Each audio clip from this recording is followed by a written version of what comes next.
फ्लोरेला की वादी में एक खूबसूरत फेरी रहती थी जिसका नाम हिना था। वो अपनी खूबसूरती, मेकअप और जादू से बनाए हुए पकवानों के लिए मशहूर थी।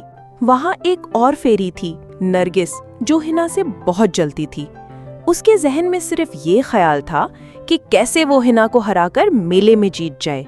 हिना अपनी जादू भरी वर्कशॉप में अपने खूबसूरत कपड़े सी रही थी, मेकअप बना रही थी और जादू से एक लजीज केक तैयार कर रही थी। लेकिन नरगिस ने छुपकर उसकी वर्कशॉप में जाकर उसका काम तबाह कर दिया। अपने मैजिक से कपड़े फाड़ दिए, मेकअप ब्रश तोड़ दिया और केक को जला दिया। हिना जब वर्कशॉप आई तो उसे अपने काम की तबाही देखकर बहुत गम हुआ, मगर उसने हिम्मत नहीं हारी। अपनी पुरानी जादुई किताब खोलकर नए जादू से काम शुरू किया। मेले के दिन हिना स्टेज पर अपना जादुई केक, मेकअप और कपड़ों के साथ खड़ी थी। सब उसकी मेहनत और जादू की तारीफ कर रहे थे।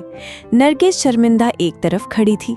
सूरज ढल रहा था और फ्लोरेला की वादी में खुशी छाई हुई थी।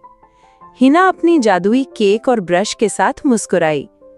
नरगिस शर्मिंदा मगर सुकून से खड़ी थी। हिना ने कहा, हौसला और मेहनत से बड़ी कोई ताकत नहीं। और फिर वादी में खुशी और सुकून वापस आ गया।